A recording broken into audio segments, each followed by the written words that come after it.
Hello students. तो start करते हैं आज हम लोग हमारा नया chapter D and F block elements. Right. RBSE वाले बच्चों के लिए 3 मार्क्स का चैप्टर और सीबीएसई वालों के लिए, जैसा कि मैंने बताया, ये जो है एक अच्छी मार्किंग स्कीम के अंदर आता है और इससे कम से कम आपके 2 क्वेश्चंस ज़रूर बनते हैं। करेक्ट। तो स्टार्ट करते हैं। बहुत इजी चैप्टर है, शांति से आराम से पढ़ेंगे इसको देखते हुए। सबसे पहले स्टार्ट करते हैं इसकी डेफिनेशन की तरफ, है ना, कि D and F block element किसको बोला जाएगा।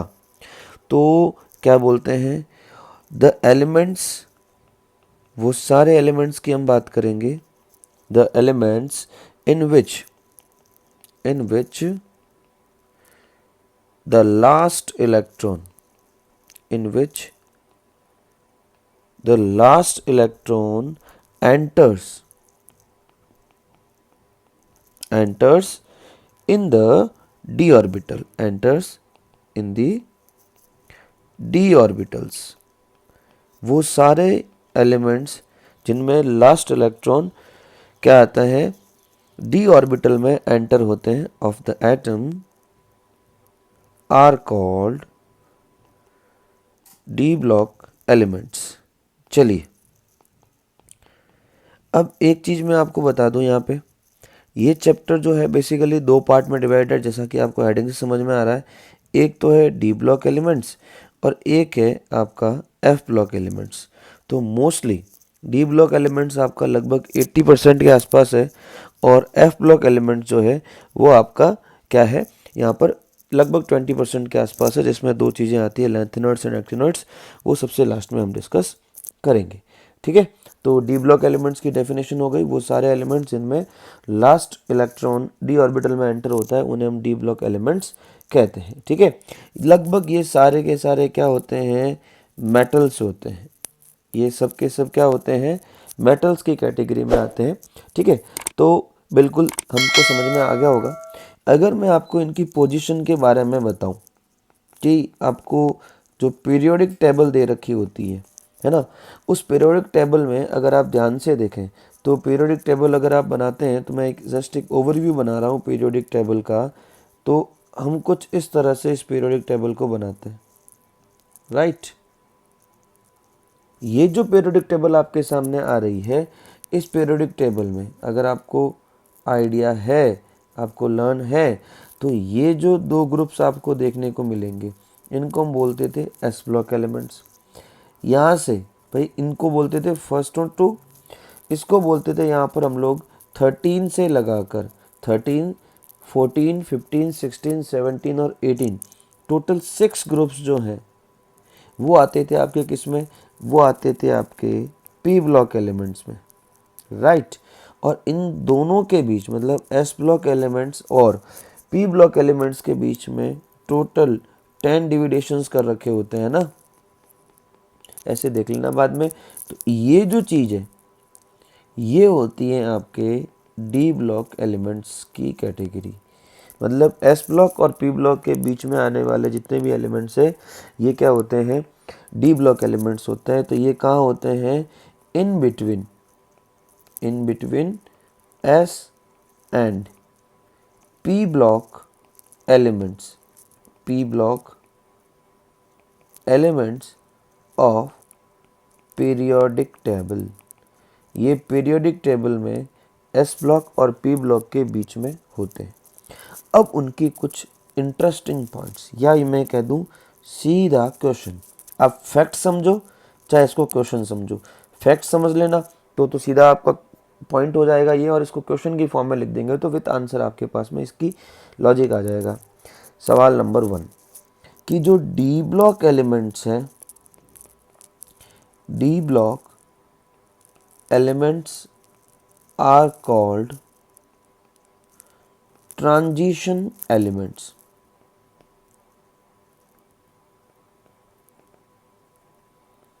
Transition elements. राइट। तो क्यों कहते हैं इनको ट्रांजिशन एलिमेंट्स, क्यों कहते हैं, हमारा सवाल है ये। चलिए, तो क्या है, क्यों कहते हैं, इसका कारण। तो एक तो ये फैक्ट हो गया कि इनको क्या बोलते हैं, ट्रांजिशन एलिमेंट्स कहते हैं। ठीक है, अब क्यों कहते हैं, तो इनको ट्रांजिशन एलिमेंट क्यों कहते हैं, इसका आपको सिंपल सा आंसर क्या देना है, तो इसका आंसर मतलब आंसर यहाँ पे हो जाता है क्योंकि पहला कारण, तो सबसे पहला रीज़न, तो आप डायरेक्ट रीज़न लिख के लिख देंगे, D block elements are called as transition elements because number 1, पहली बात क्या होता है, they have vacant n-1 d orbitals. सबसे पहली बात, इनके पास में n-1 d ऑर्बिटल जो होता है वो वेकेंट होता है। ठीक है, अब आप एक बार के लिए इतना समझ लीजिए कि d ऑर्बिटल वेकेंट होता है। ये n-1 का फंडा अभी मैं आगे नेक्स्ट वाले में समझा रहा हूँ आपको नेक्स्ट पॉइंट में। ठीक है, एक तो इनके पास कि वेकेंट n-1 d ऑर्बिटल्स होते हैं, इसका मतलब जिनके पास n-1 d या फिर वेकेंट d ऑर्बिटल नहीं होते हैं वो ट्रांजिशन एलिमेंट नहीं होंगे, सही बात है। और दूसरा क्या होती है कि जो इनके पास जो एलिमेंट्स जो होते हैं ये वाले, इनके s ऑर्बिटल और d ऑर्बिटल के बीच जो एनर्जी का डिफरेंस है बहुत कम होता है। तो हम लोगों का नेक्स्ट पॉइंट हो जाएगा, there is less energy difference in between s and d orbitals of these elements। इन एलिमेंट्स के s और d, और यहाँ पर आप चाहें तो एक चीज़ ऐसे और थोड़ा प्रिसाइजली बोल सकते हैं, ns और n-1 d ऑर्बिटल के बीच का जो एनर्जी डिफरेंस है वो बहुत कम होता है। समझ गए होंगे। अब वो सारे एलिमेंट जिनके पास में ये दो क्वालिटीज़ हैं वही क्या है, ट्रांजिशन एलिमेंट्स हैं, और डी ब्लॉक में ये चीज़ें होती है, इसीलिए इनको क्या बोला गया है, ट्रांजिशन एलिमेंट्स कहा गया है। चलिए बात समझ में आई, ठीक। नेक्स्ट पॉइंट क्या है, ये तो हो गया क्वेश्चन कंप्लीट। नेक्स्ट पॉइंट, इनका एक सवाल ऐसे बन जाता है, वैसे कॉमन नहीं है, बहुत पुराना सवाल बनता था ऐसे, जनरल इलेक्ट्रॉनिक कॉन्फ़िगरेशन, आजकल नहीं पूछते। जनरल इलेक्ट्रॉनिक कॉन्फ़िगरेशन ये आपने 11 में भी पढ़ रखा है, राइट। तो इसका जनरल इलेक्ट्रॉनिक कॉन्फ़िगरेशन हो जाता है n-1 d 1 to 10 ns2। यहाँ पर याद रखें ये जो लिख रहे हैं ये हम आउटर इलेक्ट्रॉनिक कॉन्फ़िगरेशन लिख रहे हैं, है ना, कंप्लीट नहीं लिख रहे हैं। तो ये थोड़ा ध्यान रखना कि इनका जनरल इलेक्ट्रॉनिक कॉन्फ़िगरेशन क्या होता है, n-1 d 1 to 10 ns2। ठीक है, अब मैं आपको समझाता हूँ कि ये सब चीज़ें क्या है, ये फंडा क्या है, कि ये जो n-1 जो आ रहा है वो क्या चीज़ है। तो देखिए, आपने जब 11th क्लास में अपना जो चैप्टर पढ़ा था एटॉमिक स्ट्रक्चर, उसमें आपने क्वांटम नंबर्स करके एक टॉपिक पढ़ा था, ठीक है। और उससे पहले आपने इलेक्ट्रॉन फिलिंग के कुछ रूल्स पढ़ते थे, ऑफ बो प्रिंसिपल्स बोलते थे उनको, है ना, Hund's multiplicity principle, Pauli's exclusion principle, और एक पढ़ा था आपने n+l रूल, राइट। ये रूल दिखाता है कि पहले किस एनर्जी लेवल में या किस ऑर्बिटल में इलेक्ट्रॉन जाएगा। तो ये रूल कहता है कि लोअर एनर्जी में पहले इलेक्ट्रॉन भरा जाता है, इलेक्ट्रॉन फील्ड होता है ना, लोअर एनर्जी वाले शेल में इलेक्ट्रॉन पहले फील्ड होता है, और जो n+l की वैल्यू है वो आपको एनर्जी बताएगी।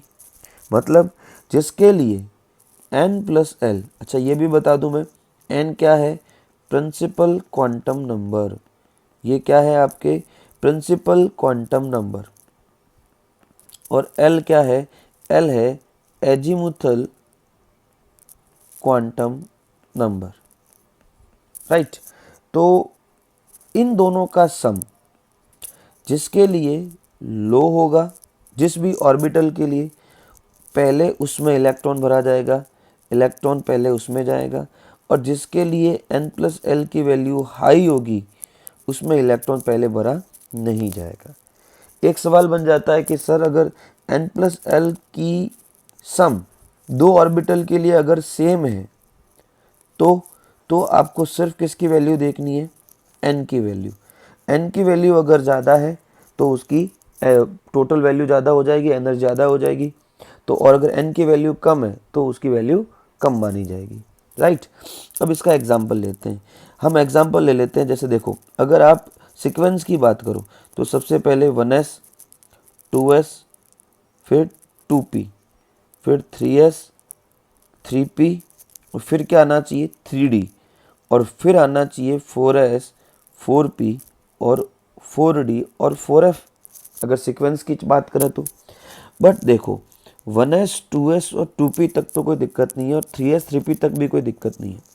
अब होता क्या है कि 3p के बाद इलेक्ट्रॉन जाना चाहिए तो 3d में, पर जाता नहीं है, जाता है पहले 4s में और उसके बाद में वो जाता है 4s से 3d में। और जब 3d भर जाता है उसके बाद में 3d से वो आगे जाता है 4p में। अब ऐसा क्यों, मतलब क्या समझे, 3p के बाद इलेक्ट्रॉन 3d में ना जाकर 4s में जाता है सीधा, और 4s के बाद जब इलेक्ट्रॉन भर जाता है 4s में तो फिर 3d में, और 3d के बाद फिर सीधा 4p में। और इसको समझाते हैं हम लोग n+l रूल से। ध्यान से देखो, पहले मैं 3p और 3d को कंपेयर करता हूँ, 3p और 3d, ठीक है। 3p और 3d के लिए तो n की वैल्यू हमेशा जो होती है वो आगे वाली होती है, तो इसके लिए भी n की वैल्यू 3, इसके लिए भी n की वैल्यू 3, राइट। अब अगर 11th की बात करें तो आपने एजीमुथल क्वांटम नंबर्स वगैरह में देखे होंगे, जो l होता है ना, वो अलग अलग ऑर्बिटल के लिए अलग अलग होता है। s के लिए जो l की वैल्यू होती है वो होती है 0, p के लिए l की वैल्यू होती है 1, d के लिए l की वैल्यू होती है 2 और f के लिए l की वैल्यू होती है वो होती है 3।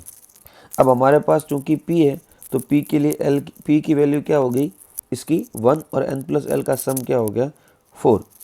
और अगर बात करें 3d की तो 3d में d के लिए हो गया आपके 2 और दोनों में से हो गया 5। तो 3p में सम कम आ रहा है, जिसका सम लो है, पहले इलेक्ट्रॉन उसमें भरा जाएगा क्योंकि उसकी एनर्जी भी क्या मानी जाती है, लो, ठीक है। अब ये तो बात हो गई इसकी। अब बात करते हैं हम लोग नेक्स्ट टॉपिक की, भाई इस नेक्स्ट एग्जांपल की। तो नेक्स्ट एग्जांपल की बात करते हैं। नेक्स्ट एग्जांपल क्या कहता है, 3d और 4s का कंपैरिजन करते हैं, राइट। ये 3d और ये 4s। 3d का कंपैरिजन तो एक तो 3 हो गया इधर और इधर 4 हो गया, वो कोई दिक्कत नहीं है। d में l की वैल्यू हो गई 2, तो ये सम हो गया 5, और 4s में s का हो गया 0 और सम हो गया 4। मतलब 4s और 3d में से n+l की वैल्यू जो है वो 4s की कम आ रही है। मतलब पहले इलेक्ट्रॉन किस में जाएगा, 4s में, ठीक है। उसके बाद में किस में जाना चाहिए, 3d में। क्या समझे, बिल्कुल इजी है ना, n+l रूल के अकॉर्डिंग। तो अब इलेक्ट्रॉन जाता कहाँ है 3p के बाद, पहले 4s में। 3d में क्यों नहीं जाता, क्योंकि 3d का सम क्या हो जाता है 5, और हमको यहाँ पे 5 देखना है नहीं, हमको तो लो, जिसका n+l का सम लो है पहले इलेक्ट्रॉन उसी में फिल होगा। आई बात समझ में। तो अब देखो, अब n-1d क्यों बोलते हैं, ये इसीलिए बोलते हैं। और ns क्यों बोलते हैं, क्योंकि हम जिस शेल से बिलोंग करते हैं तो उस शेल में तो इलेक्ट्रॉन जाएगा ही जाएगा, पर जब d ऑर्बिटल की बात आएगी तो वो एक शेल पीछे वाले d ऑर्बिटल में जाएगा।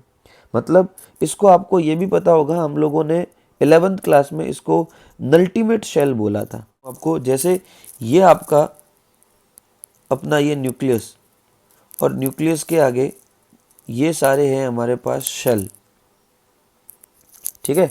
तो अब जैसे ये के हो गया, मतलब फर्स्ट, ये सेकंड, ये थर्ड और ये फोर्थ।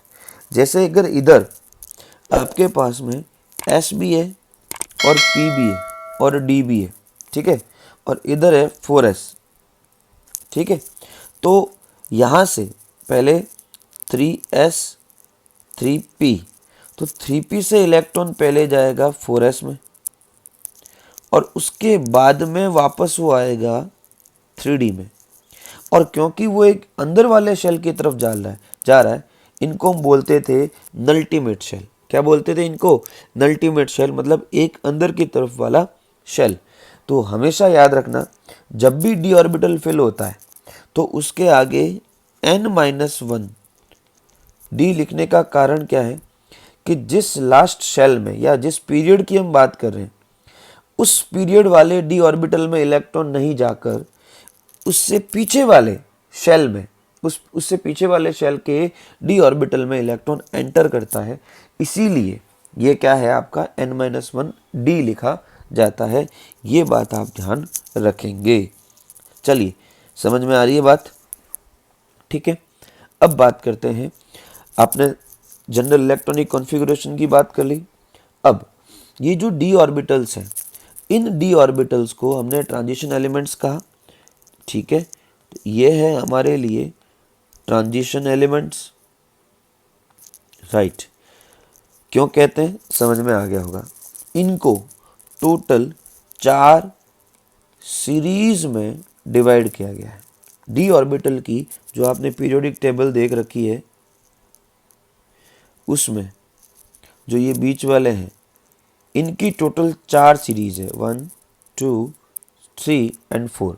ये टोटल 4 सीरीज है और इनके नाम बड़े इंटरेस्टिंग है। पहली है 3D सीरीज, फिर हो जाएगी ऑब्वियसली 4D, 5D और 6D सीरीज। अब अगर मैं देखूं यहाँ पे आपको समझाऊं, तो सीरीज का नाम 3D है, पर एक्चुअली ये 3D सीरीज कौन सा पीरियड है? ये है 4th पीरियड। ये कौन सा पीरियड है आपका? यहाँ पे 4th पीरियड से बिलोंग करती है, राइट। तो हमको क्या देखना है कि ये जो 3D सीरीज है, ये कौन से पीरियड से बिलोंग कर रही है? 4th पीरियड से बिलोंग कर रही है। तो सर 3D क्यों लिखा? अरे वही वाली बात, पीरियड नंबर है 4th, तो n-1 d 1 to 10 ns2। तो जहाँ पर आपको पता है n प्रिंसिपल क्वांटम नंबर है, तो n इज इक्वल टू अगर 4 है, तो इसकी जब आप कॉन्फ़िगरेशन लिखोगे इस वाले के लिए 4th पीरियड के लिए, तो वो स्टार्ट कहाँ से होगा?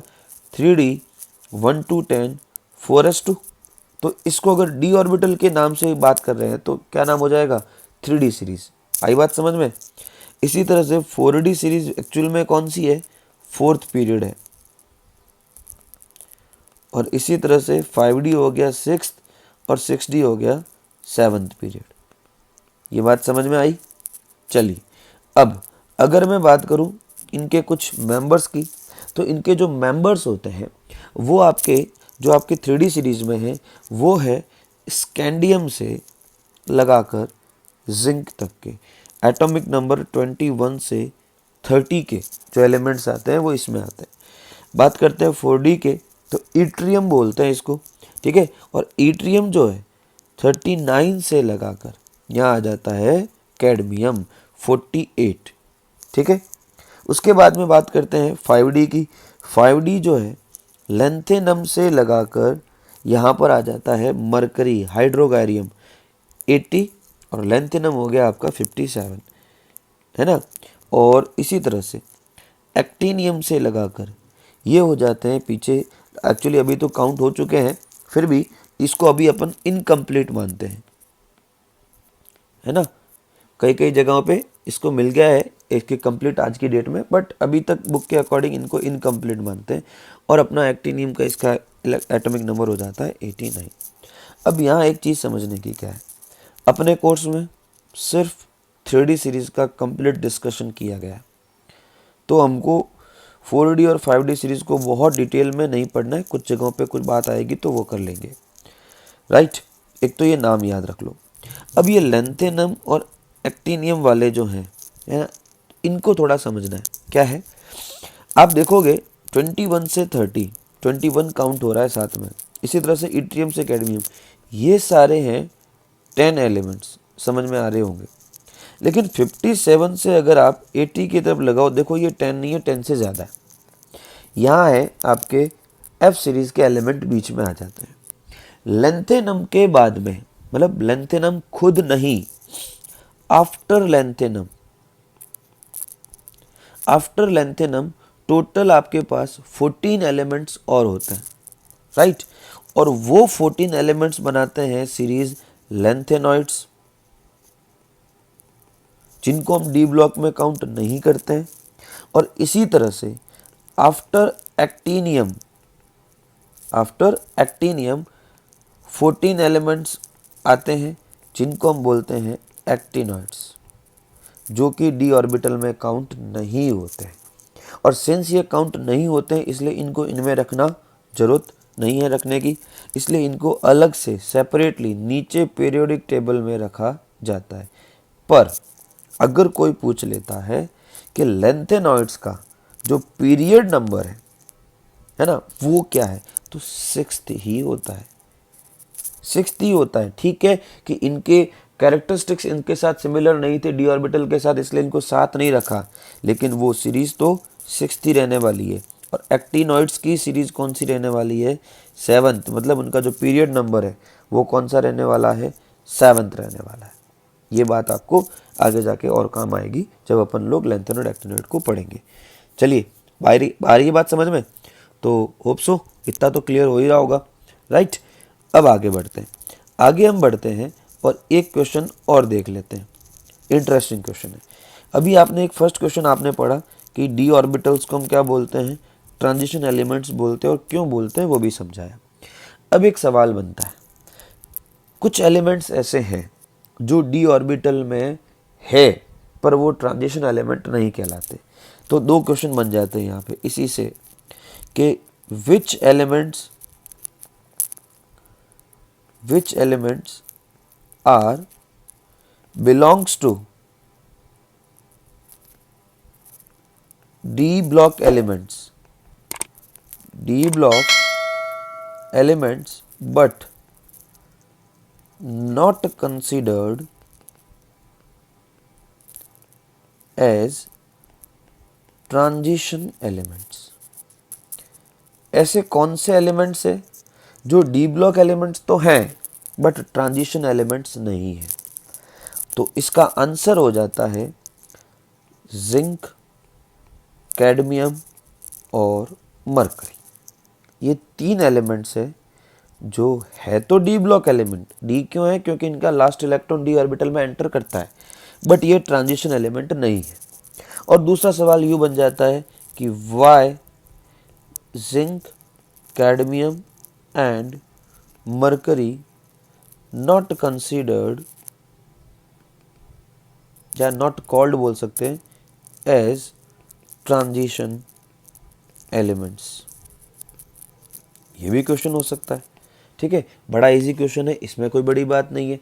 तो अब आपको एक सवाल का जवाब तो ऊपर वाला मिल गया कि भाई इनको ट्रांजिशन एलिमेंट किनको नहीं बोलते, तो इनको नहीं बोलते, राइट। अब क्यों नहीं बोलते हैं, इसका बड़ा सिंपल और एकदम से क्लियर आंसर है। क्या आंसर है, अगर आप जिंक, कैडमियम और मरकरी के आउटर इलेक्ट्रॉनिक कॉन्फ़िगरेशन देखें, ठीक है। अब आपको पता होगा ऊपर मैंने बना रखा है कि 3D सीरीज से बिलोंग करता है जिंक, और अगर इसका इलेक्ट्रॉनिक कॉन्फ़िगरेशन देखें आउटर, तो 3D10 4s2 आता है। कैसे, क्योंकि स्कैंडियम का स्टार्ट करें तो 3D1 4s2, क्योंकि मैंने आपको बताया था इसका general electronic configuration n-1 D1 to 10 ns2 रहता है, तो ns तो भरा रहेगा। इसी तरह से टाइटेनियम का हो जाएगा 3D2 4s2, ठीक है। वेनेडियम का हो जाएगा 3D3 4s2। तो ऐसे चलते रहोगे तो जिंक का क्या आने वाला है, 3D10 4s2। कैडमियम का क्या आने वाला है, 4D10 4s2। और मरकरी का क्या आने वाला है, 5D10, एक सेकेंड, इधर अपन को लिखना है 5s2 और ये हो जाएगा 6s2, राइट। क्या समझे, याद करो डेफिनेशन। ट्रांजिशन एलिमेंट्स क्यों कह रहे थे, उसकी डेफिनेशन मैंने बताई थी कि ऐसे सारे डी ब्लॉक एलिमेंट जिनके पास क्या हो, वेकेंट डी ऑर्बिटल हो, वो ही क्या होंगे, ट्रांजिशन एलिमेंट होंगे। जरा देखिए जिंक, कैडमियम और मरकरी को, डी ऑर्बिटल में टोटल 10 इलेक्ट्रॉन ही होने चाहिए और इसमें उतने ही भरे हुए हैं। क्या जिंक का 3d, कैडमियम का 4d और Hg का मरकरी का 5d ऑर्बिटल वेकेंट है क्या? है नहीं। मतलब इनके पास completely filled d orbitals present होते हैं। मतलब यहाँ पर वेकेंट डी ऑर्बिटल नहीं होते हैं, completely filled present electrons field होते हैं, इसलिए ये क्या नहीं होते, ट्रांजिशन एलिमेंट्स नहीं होते। सीधा एक इतना ही आंसर देना है कि it is because according to the electronic configuration of zinc, cadmium and mercury, their electronic configuration, their last आप ऑर्बिटल्स बोल सकते हो आर या D orbitals are completely filled, vacant d orbitals are absent, and due to this they are not considered as transition elements। आया question? ये बड़ा popular question है, ये और वो पिछले वाला है कॉमन, पर काफ़ी बार पूछा जा चुका है, क्या पता हमारे भी आ जाए। तो आई होप इतना सा टॉपिक तो आज के लिए बहुत होगा समझने के लिए, तो एक बार के लिए इसको वापस रिवाइज कर लेना। देखो कुछ कुछ कॉन्सेप्ट्स है जिनको थोड़ा समझना पड़ेगा, है ना, उसके लिए थोड़ा सा 11th भी याद होनी चाहिए।